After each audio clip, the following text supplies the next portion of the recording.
저희 오늘은 이제 무엇을 아끼는가라는 주제로 같이 말씀을 나누려고 하는데요.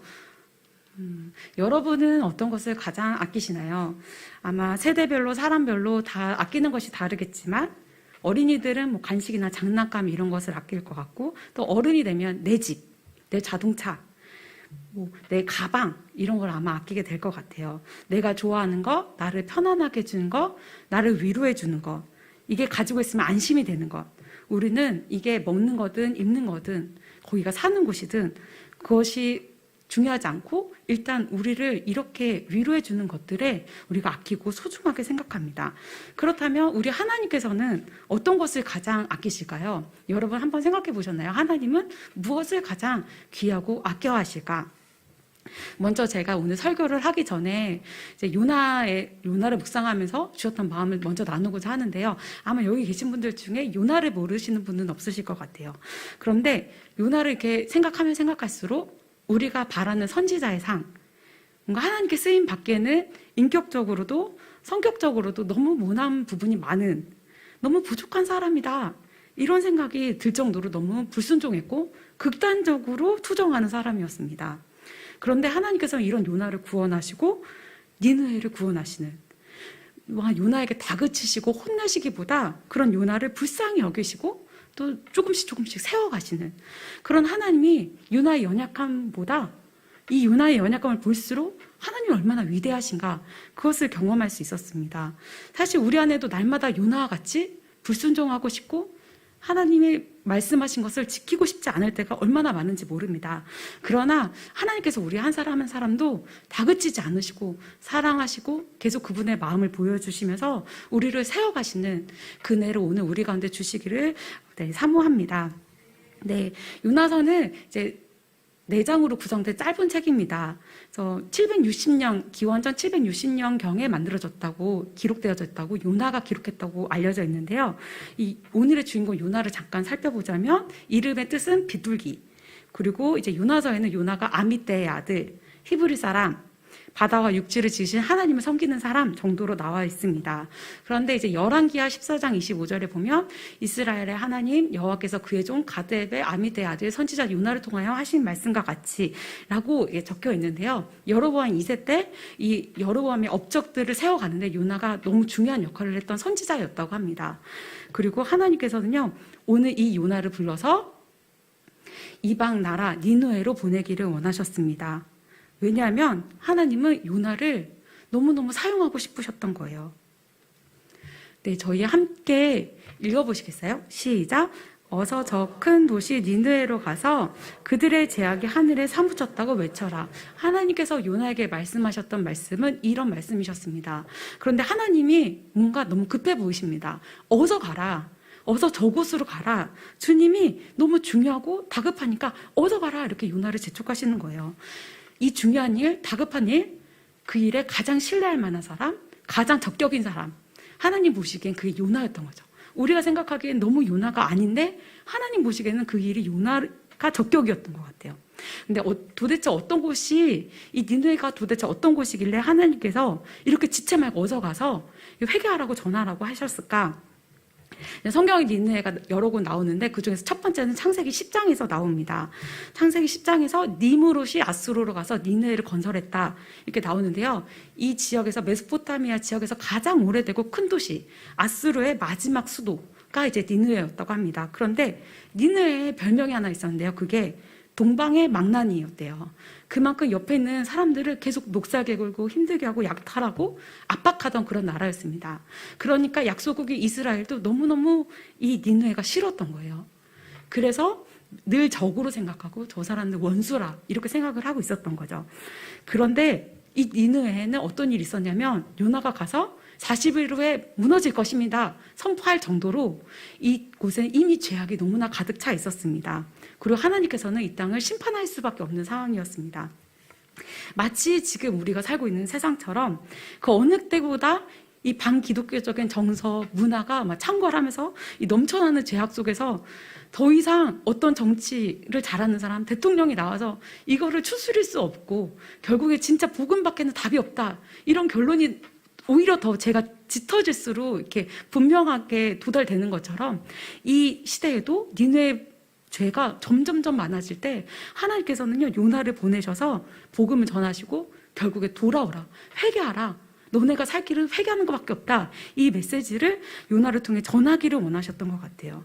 왜냐하면 이곳에는 가축도 많고 생명도 많고 사람도 많았기 때문에 하나님은 이 생명들을 그냥 포기할 수 없으셨던 거죠. 포기할 수 없는 하나님 아버지의 마음, 그 귀한 일에 하나님이 요나를 특별하게 불러주셨습니다. 그런데 요나가 이 하나님 아버지의 마음을 아는지 모르는지 요나는 청개구리처럼 가야 될 곳이 아닌 정반대 다시스로 도망을 갑니다. 만약에 내가 이 이스라엘 땅을 떠나면 하나님 더 이상 나에게 말씀하지 않으실 거야. 하나님의 말씀이 더 이상 나에게 임하지 않을 거야. 나는 그 미운 니느웨가 구원받는 꼴을 볼 수가 없어. 그런 마음으로 아마 정반대 방향 다시스로 갔겠죠. 근데 당시에 이스라엘 사람들이 생각할 때 다시스는 이스라엘 사람이 갈 수 있는 가장 멀리 있는 곳에 위치해 있었습니다. 그래서 요빠 항구에 가면은 다시스로 갈 수 있는 배를 탈 수가 있었는데 대형 무역선이 항시 대기하고 있었대요. 그런데 거기 가려면 뭐 최대 1년까지도 걸렸다고 해요. 그러니까 요나는 정반대 방향으로 가기 위해서 엄청난 뱃삿을 지불하고 엄청난 시간을 투자하면서 하나님의 말씀에 순종하지 않기 위해 반대 방향으로 갑니다.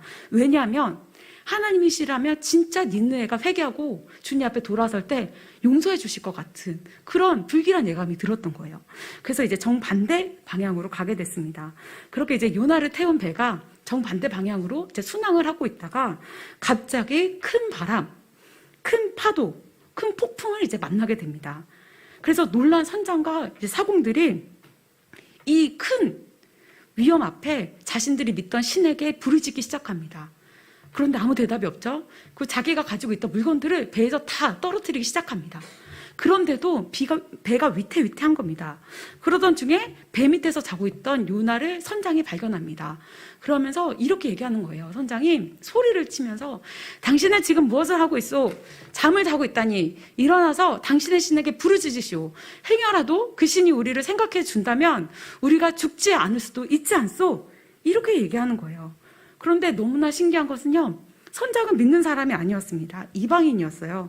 그런데 이 위급한 상황 속에 자신이 섬기는 신이 자신을 도와주지 않는 것을 알게 되고 이 요나가 섬기는 신이라면 나를 도와줄 수 있을 거라는 믿음을 가지고 요나에게 기도 요청을 하는 것입니다. 마치 요즘 세상에서 사람들이 기후변화, 코로나, 급변하는 이 세계 정세 속에서 뭔가 이 세상의 끝이 진짜 오는 것인가? 이게 어떻게 되는 것인가? 뭔가 이런 위기감을 느낄 때 뭔가 교회야 기도해라. 교회야 하나님께 도와달라고 빨리 너네는 기도해라. 이렇게 저희를 압박하는 것처럼 세상이 저희를 계속해서 이 미디어를 통해서 교회 얘기하게 나오게 하잖아요. 저희를 뭔가 계속 기도하게 만드는 것처럼 이 선장도 요나에게 기도해라, 기도 요청을 하는 거죠. 그런데 요나는 믿는 사람임에도 불구하고 믿지 않는 사람도 기도해야 될 때라는 것을 알았지만 요나는 믿는 사람임에도 불구하고 하나님 앞에서 기도하지 않고 상황 파악을 하지 못하고 점점 어두워져 갔습니다. 영적으로 어두워져 가는 거죠. 기도하지 않는 거예요. 그런데 이번에는 뱃사람들이 얘기하는 겁니다. 이 일이 누구 때문에 일어났는지 우리가 제비를 한번 뽑아보자. 그랬더니 요나가 걸렸습니다. 이제 요나를 신문하는 거죠. 너는 어디서 왔냐? 무엇하는 사람이냐? 어느 백성이냐? 이렇게 물을 때 요나가 대답합니다. 네, 요나가 대답합니다. 저는 하늘에 계신 하나님을 섬기는 사람, 히브리 사람. 이렇게 자신은 하나님을 섬기는 사람이라고 얘기합니다. 그러나 요나는 그 이후에 뭐라고 얘기하냐면 나는 이 하나님을 도망치고 있습니다. 하나님의 얼굴을 피해 지금 달아나고 있는 중입니다. 내가 전능하신 하나님을 섬기고 있지만 그 하나님을 피해 나는 지금 도망가고 있습니다. 요나의 대답 속에 전혀 경외심, 두려움은 없었습니다. 요나는 그 전능하신 하나님을 얼마든지 자기 능력으로 피할 수 있다고 이렇게 생각하고 있었던 거죠.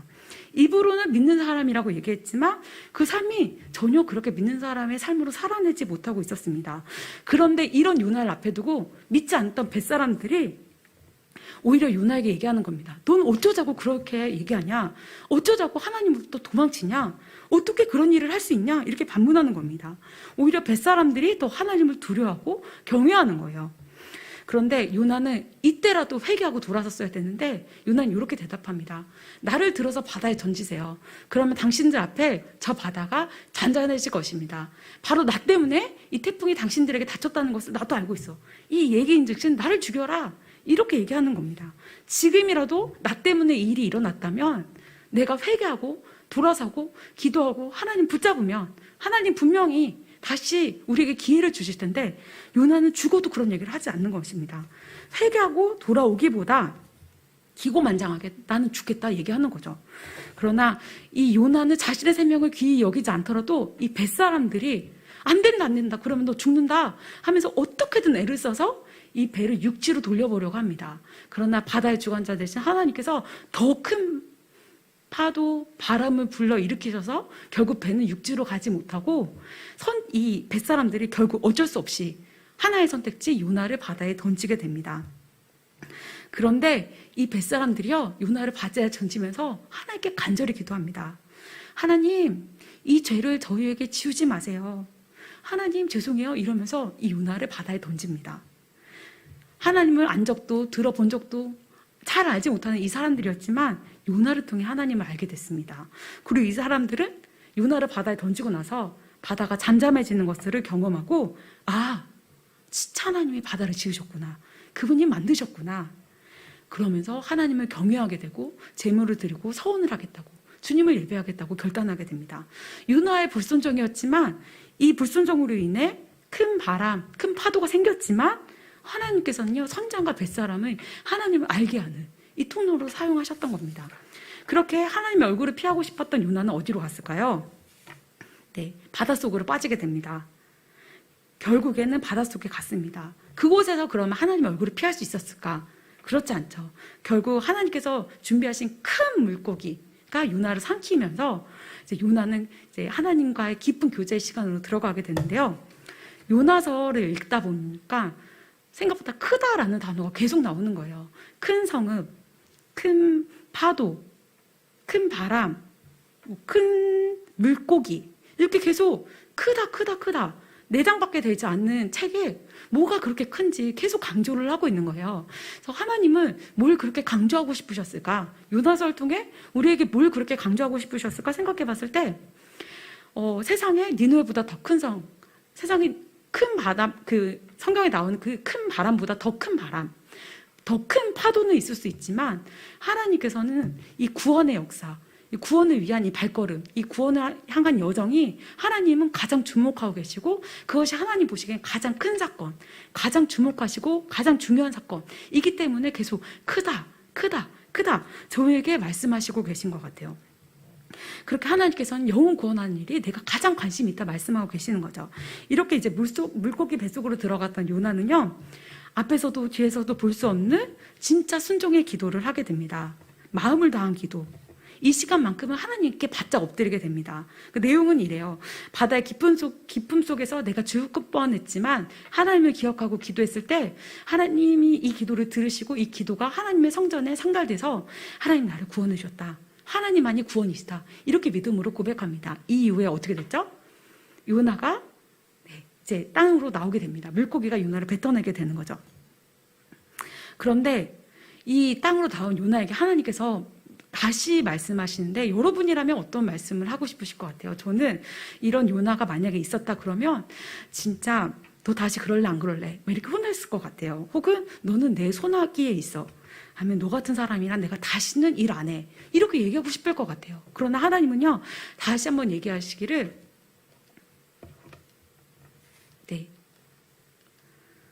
다시 한번 말씀하시기를 너는 어서 저 큰 성읍 니느웨로 가서 이제 내가 너에게 한 그 말을 성읍에 외쳐라.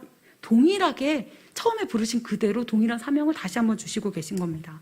하나님이 너무 멋지신 것 같아요. 우리가 얼마든지 못할 수 있고 하나님 보시기에 불충분할 수도 있지만 주님은 포기하지 않으시고 계속해서 같은 사명을 우리 인생 가운데 주시고 계십니다.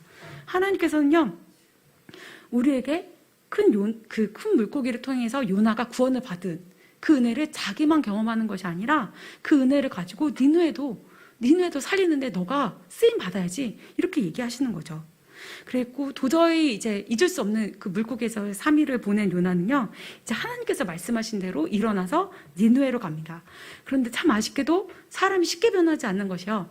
이 3일 길을 걸어야 되는 큰 성읍이었지만 요나는 하루길만 걸으면서 선포합니다. 네, 선포하는데요. 40일이 지나면 니느웨가 무너진다. 이렇게 선포하는 거죠.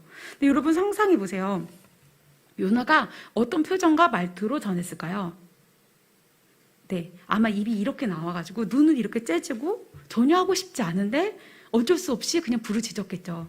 그런데 저희가 고린도전서 막 이렇게 암송하다 보면요, 사랑이 없으면 울리는 꽹과리, 네, 소리나는 고리와 울리는 꽹과리와 같다고 얘기하시잖아요. 얼마나 듣기 싫었을까요? 니네 사람들 그 요나 부르짖는 소리가 되게 듣기 싫었을 것 같아요. 왜냐하면 사랑하는 마음이 1도 없으니까, 마지못해 하는 거니까. 그런데도요, 너무나 또 대반전의 역사가 일어납니다. 왜냐하면 마치 기다렸다는 듯이 왕에서부터 시작해서 아랫사람까지 동물, 사람 할 거 없이 금식하면서 하나님 앞에 회개하고 돌아오는 이 요나의 성의 없는 뾰루뚱한 선포에 사람들이 반응하기 시작하는 겁니다. 그러면서 하나님께서는요, 이들의 회개를 보시고 이 땅에 내리시기로 했던 재앙을 내리지 않는다, 이렇게 말씀하셨어요. 그런데 요나는요, 이상을 보고 또 진상을 부립니다. 하나님 앞에 이제는 내 목숨을 거두어주세요. 내가 차라리 죽는 게 낫겠습니다. 막 진상을 또 부리는 거예요. 얼마나 하나님도 이 진상 꼴밤하는데 때리고 싶으셨을까요? 그런데 주님은 또 그렇게 하지 않으시는 거예요. 그리고 요나가 이제 이 성읍이 어떻게 되는지 보려고 성 밖으로 나가서 이제 초막을 짓고 성읍을 바라보고 있는데 주님이 정말 초강수 한 수를 두십니다. 그건 바로 박넝쿨입니다. 박넝쿨을 마련해 주셔가지고 요나로 아주 시원한 시간을 보내게 해요. 그 그늘이 요나의 마음을 너무너무 기쁘게 했어요. 그리고 그 다음날 동이틀 무렵에 벌레가 와서 그 박넝쿨을 다 갉아먹었습니다. 그리고 뜨거운 동풍이 불고 뜨거운 햇볕이 머리에 내리쬐니까 요나가 또 너무 힘든 거예요. 그래서 아까와 같이 다시 한번 내가 이렇게 사는 것보다 죽는 게 낫겠습니다. 또 불평을 하기 시작합니다. 그런데 하나님께서요, 오늘 저희가 함께 읽었던 이 말씀을 요나에게 대답하시는 거예요. 저희 함께 읽어볼까요? 시작. 주께서 말씀하셨다. 내가 수고하지도 않았고 내가 키운 것도 아니며 그저 하룻밤 사이에 자라났다가 하룻밤 사이에 죽어버린 이 식물을 네가 그처럼 아까워하는데 하물며 좌우를 가릴 줄 모르는 사람들이 12만 명도 더 되고 짐승들도 수없이 많은 이 큰 성읍 니느웨를 어찌 내가 아끼지 않겠느냐? 아멘. 네, 주님께서는 이런 말씀으로 요나에게 답변하시면서 요나서가 이제 마치게 되는데요. 이제 말씀을 정리하면서 다시 한번 생각하지만 요나 성격이 보통은 아닌 것 같습니다. 그런데 신기하게도 요나의 성격이, 요나의 모습이 너무 어색하지 않은 것은 우리 가운데도 늘 요나와 같은 요나가 자리 잡고 있다는 것입니다. 하나님께서 우리가 수고하지도 재배하지도 않았던 그 박넝쿨을 우리에게 은혜로 잠깐 이 인생 가운데 주셨는데 마치 그것이 나에게 평생의 안정감을 줄 것처럼, 평생에 그거 없이면 우리가 즐거움이 없는 것처럼 그것을 소중히 여기고 그것을 조금이라도 가져가시면 왜 가져가시냐고 하나님께 불평하고 불만을 토하는 모습이 너무 우리 모습 가운데도 있는 것을 발견하게 됩니다. 그러나요, 오늘 하나님께서는요, 우리 가운데 다시 한번 너희가 수고하지도 않았고 내가 은혜로 준 그 박넝쿨도 너무너무 귀하게 여기지만 나는 그 박넝쿨 그것을 원하는 것이 아니라 나는 생명을 귀하게 여긴다. 나는 정말 생명을 귀하게 여긴다. 이렇게 우리 가운데 다시 한번 말씀해 주시고 계십니다. 나는 저 큰 성읍 니느웨, 좌우를 분별하지 못하는 선과 악이 무엇인지 모르는 저 사람들의 생명을 나는 귀하게 여긴다. 저 사람들이 살아나기를 원한다. 내 마음은 저들을 향해 있다. 이 세상의 것, 이 물질도 너무 중요하겠지만 어찌 생명이 이 물질보다 덜 귀할 수 있겠느냐. 생명이 물질보다 더 귀하다. 오늘 우리 가운데 말씀하고 계십니다. 저희가 이제 곧 2호 선교사를 이제 파송하게 되는데요. 근데 저희가 이 일을 앞두고 오늘 요나서를 보면서 다시 한번 보내는 선교사로서 좀 점검하는 시간이 됐으면 좋겠습니다. 특별히 이 코로나 어려운 시기에 2호 선교사를 보내는 큰 은혜를 하나님께서 우리 가운데 주셨는데요.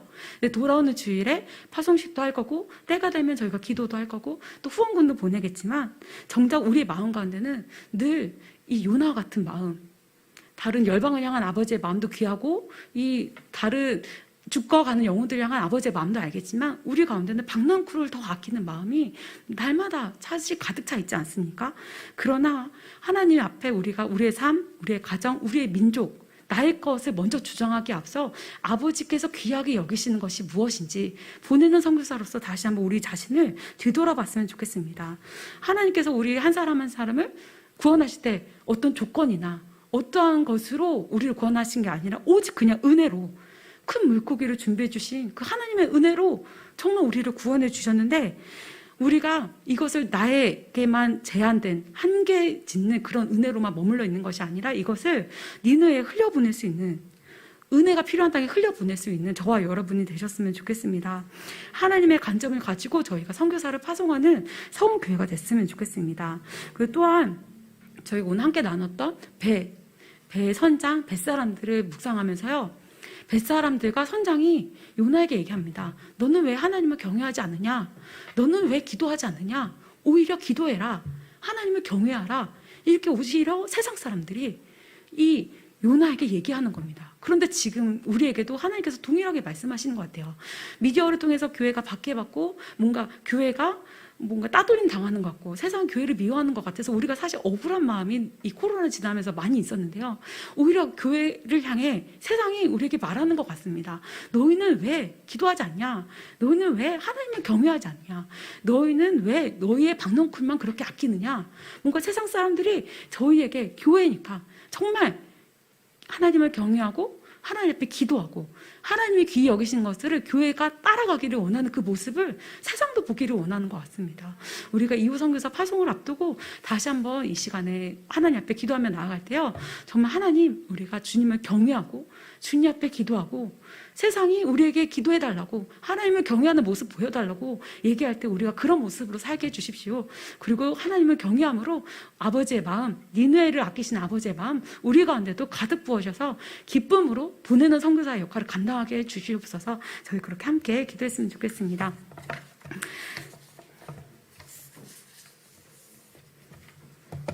네, 저희 같이 기도하실 때는요. 아까 제가 기도 제목을 나누었지만 하나님 뒤돌아보면 우리가 하나님 앞에 기도의 자리에 나와서 우리의 박넝쿨에 대해서 기도를 많이 하고 우리의 박넝쿨을 조금이라도 가져가면 왜 가져가시냐고 하나님 앞에 요나와 같이 불평할 때가 얼마나 많았는지 모릅니다. 그러나 하나님은 이런 요나를 주체하지 않으시고 다시 말씀하시기를 내 마음은 죽어가는 저 니느웨에 있다. 니느웨에 있다. 니느웨를 살려야 된다. 계속해서 말씀하신 것을 오늘 보았습니다. 하나님, 우리가 하나님 아버지의 마음을 알려고 하지도 않고 관심 두지 않고 오직 내 삶에만 관심을 두고 살았습니다. 하나님 죄송합니다. 그러나 하나님 우리가 다시 한번 아버지의 관심이 아버지의 사랑이 니느웨에 있음을 알게 하셨으니 우리로 그 땅을 위해서 기도하게 하십시오.